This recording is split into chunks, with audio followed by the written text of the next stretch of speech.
حبايب قلبي، اخباركم ايه؟ يا رب تكونوا بخير. كلنا اكيد متفقين مع بعض ان في الجو البرد اللي احنا فيه مفيش اجمل من ان احنا نولع الفرن ونعمل بايدينا شوية مخبوزات يكونوا على ترابيزتنا او في مطبخنا، ينفعونا كده نقناء بين الوجبات او بالليل او مع الفطار الصبح مع كوباية الشاي بلبن او حتى في جوع نص الليل. من أقرب المخبوزات لقلبي وأحبهم الكرواسون والباتيه. أنا عملت معاكم الكرواسون والباتيه بأكتر من طريقة وكلها طرق ناجحة، بس طريقة النهاردة طريقة عجبتني جدا والنتيجة بتاعتها كانت أكتر من رائعة. عملت بالعجينة دي باتيه وعملت كرواسون وعملت المخبوزات المنفوخة الهشة الجميلة دي وحشيناها بالجبن أو حتى بالشوكولاتة. لو تيجي نشوف الباتيهاية قد ايه هشة وطرية والطبقات باينة فيها، وفضلت طازة لأطول فترة ممكنة. شايفين الباتيهاية، شايفين الطبقات باينة ازاي وقد ايه قطنية وهشة، وعملت لي بكيلو دقيق كمية كبيرة. حشيناه بالجبنة او حتى زي ما احنا شايفين كده بالشوكولاتة، الطبقات باينة قد ايه. طب ما يلا نصلي على الرسول وندخل على المطبخ ونشوف عملنا المخبوزات الجميلة ازاي على طول. سمي الله ونبتدي نعمل العجينة. معايا كوباية لبن دافي ونص كوباية مية دافية، وفي نص كوباية مية احتياطي حسب احتياج العجينة. هنزل كمان ب50 ملي زيت، وأربع 5 معالق كبار سكر، خليهم 4 معالق كبار، ومعلقة كبيرة مليانة خميرة فورية عشان الجو برد شوية. وهنزل ب4 5 6 معالق من كيلو دقيق بتاعي. هضربهم مع بعض وهسيبهم يخمروا شوية. قلت بالمرة انزل بالبيضتين اللي معايا عشان يبقى كل السوائل مع بعض. وطبعا طالما بيض يبقى لازم احط كده معلقة خل واقلبهم كده تاني مع بعض، واسيب بقى السوائل دي تخمر شوية. على ما تخمر احضر الدقيق. معايا هنا بقيت كيلو دقيق، عليه معلقتين كبار لبن بودرة ومعلقة صغيرة ملح ومعلقة صغيرة بيكنج باودر. هقلب كده كل مكونات الدقيق. يبقى كده فاضل بس نضيف الدقيق على السوائل اللي سبتها تخمر. وبعد ما سيبنا خليط السوائل شوية هنلاقي كده سمك وتقل وكمان عمل فقاعات، يبقى كده الخميرة بتاعتنا شغالة. هنبتدي ننزل بكل كمية الدقيق اللي معانا ونبتدي نعجنها. ممكن تعجنيها على ايدك او في العجان، وطبعا مفيش اجمل من العجن بالايد. هفضل اعجن فيها واشوف القوام بتاعها. لو محتاجة شوية مية، احنا معانا نص كوباية مية على جنب، لحد ما اوصل لعجينة طرية وما بتلزقش. اهم حاجة انها تكون طرية وما بتلزقش بالشكل ده. وزي ما قلنا بتابع العجينة بقى، ما بنزلش بالسوائل كلها مرة واحدة علشان ما اضطرش احط دقيق. وتوصل معايا العجينة بالشكل ده، قوام طري ما بيلزقش. هنزل بيها على الرخامة واكمل فيها عجن كمان 5 دقايق.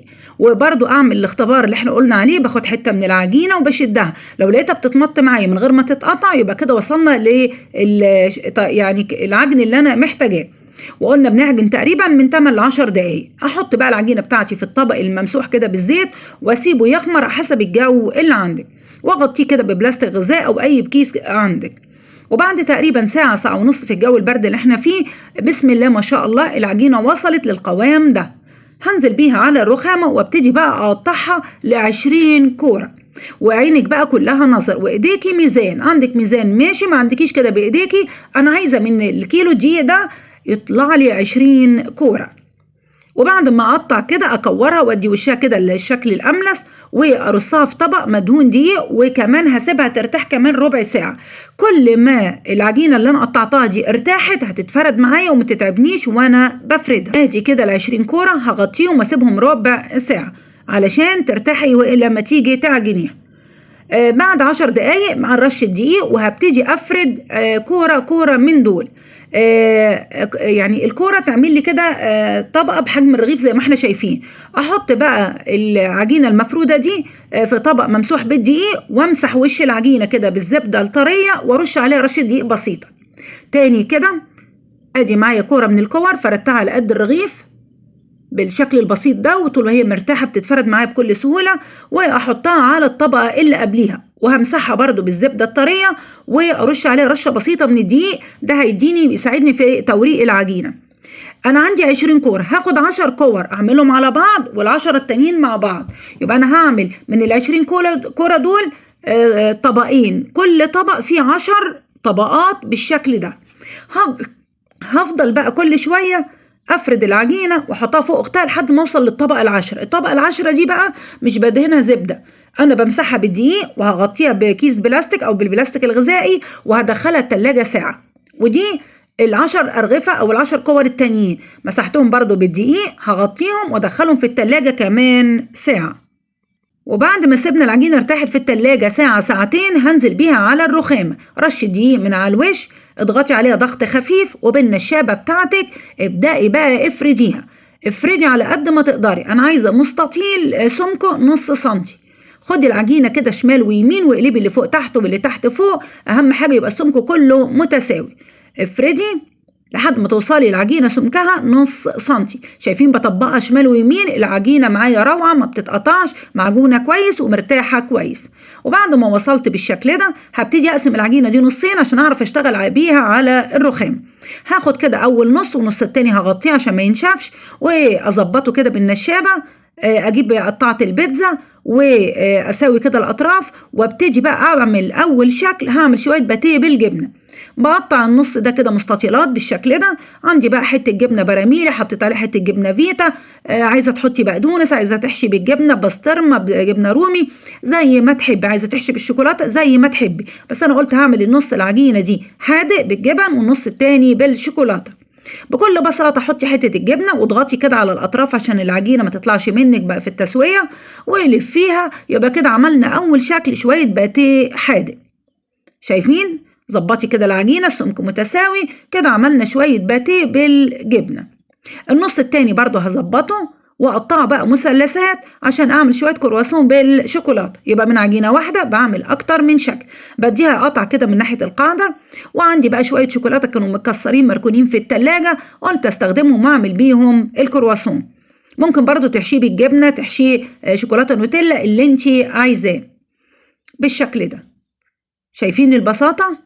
وانت هتتفاجئي بالطبقات الجميلة اللي جوه الكرواسون او الباتيه ده. النص التاني برضو ال10 طبقات فوق بعض، برضو رشة دقيق، وهبتدي افرد بنفس الطريقة لحد ما اوصل على نفس المستطيل اللي هو سمكه نص سنتي بالشكل ده. شايفين بتعامل مع العجينة ازاي؟ بكل ثقة لانها مخدومة كويس. ادي بقى نعمل الشكل الثالث.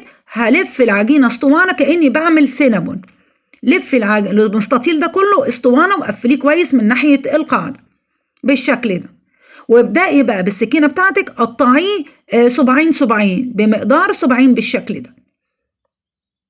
وتعالي بقى شوفي كل قطعة وقد ايه الطبقات باينة فيها واللفات الجميلة باينة فيها. ابدأي بقى بصباعك الكبير كده اعملي فيها تجويف. انا عايزاها كده عاملة زي الخرشوفية المتقورة، فيها تجويف كده من النص. معلش يا جماعة الكاميرا مش عارفة جه عليها شوية دقيق ولا ايه، مش عارفة عملت كده ليه، بس معلش بقى اعذروني لان انا ما اكتشفتش غير بعد ما خلصت الفيديو. بالشكل ده جوفتها. واحشي بقى في التجويف ده اللي انت عايزاه، جبن، مربى، شوكولاتة. انا عملت ال3 حاجات دول. شايفين؟ بحشي بيها جبنه. اهم حاجه القفله تبقى نظيفه، مفيش جبنه كده، تحطي بنظافه. ولو مش عارفه تحطي بالمعلقه حطي في كيس حلواني واحشيها كده في التجويف اللي انت عملتيه. اقفلي كويس وخلي القفله دي من تحت واضغطي عليها ضغطه خفيفه في الصاج بتاعك او الصينيه اللي انت حاطه فيها ورقه زبده ورشاها رشه دقيق. الحشوة التانية برضو من شوية الشوكولاتة المكسرين دول أو شوكولاتة الشيبس، حشيتها وقفلتها وحطيتها برضو في الصينية. وكان كمان عندي شوية مربى، قلت أكمل حشوة. أهم حاجة القفلة تبقى نظيفة عشان تقفل معاكي وما تتفتحش أثناء التسوية بالشكل ده. يبقى أنا من عجينة واحدة عملت 3 أشكال وكمان حشيتهم ب3 حشوات. بعد ما هخلص ده شكل العجينة كلها، هغطيها بقى واسيبها لحد ما يتضاعف حجمها حسب المكان اللي هتاخد نص ساعة، ساعة الا ربع، لحد ما يتضاعف وحجمها يزيد. بعد ما سيبنا العجينة حجمها اتضاعف بالشكل ده، معايا بقى بيضاية، شوية لبن، قهوة سريعة الذوبان، رشة فانيليا، وامسحي الوش بخفة كده عشان ما تهبطيش الخمر بالشكل ده. وهميز الحلو والحادق، حبة البركة للحادق وشوية سكر على الوش كده للي محشي شوكولاتة أو مربى بالشكل ده. طبعا مولعين الفرن على أعلى درجة حرارة، مولعين من حواله بقاله دلوقتي ربع ساعة. برضو ادي الصاج التاني، حبة البركة للحادق والسكر للحلو. وهندخل بقى الصواني دي الفرن حسب الفرن بتاعك، هتتابعي مش هتاخد اكتر من 20 دقيقة. اهم حاجة الفرن على اعلى درجة حرارة. وبسم الله ما شاء الله ادي اول صاج طلع. اللي احنا جوفناه بايدينا، شايفين عامل منتفخ ازاي؟ طبق بقى فيه شويه زبده سايحه على طول وهو سخن، امسحي الوش وغطيه وسيبيه يرتاح شويه، وبسم الله ما شاء الله على الصاج التاني مسحه الزبده دي بتودي المخبوزات بتاعتك في حته تانيه خالص. وقدام الجمال بقى واللمعان والريحه اللي ماليه البيت لازم نقول الله الله الله يا سلام. ومش هزق من كتر ما بكرر كلامي، مفيش اجمل من اي حاجه انت بتعمليها في البيت. انت مستنيه ايه؟ بطلي كسل، قومي ولعي الفرن واملي بيتك بالخير والبركه. شوفي كده المخبوزات الجميله ومدى فرحتك وانت بتقولي لاي حد ان انت اللي عاملاها بايديكي. شوفي كده الباتيه عامله ازاي، شايفين الطراوه، شايفين قد ايه قطنيه الطبقات باينه فيها، شايفين ايه الجمال ده، وحشوه الجبنه اللي ملياها، وادي كمان الكرواسون اللي بالشوكولاته والشوكولاته سايحه فيها، شايفين الجمال؟ الله الله الله يا سلام.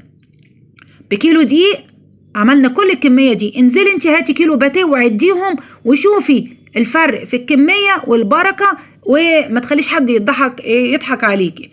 زي ما قلت لكم هسيب لكم في صندوق الوصف كل طرق الكرواسون اللي انا عملتها، وجربي كل طريقة لحد ما توصلي للطريقة اللي تعجبك.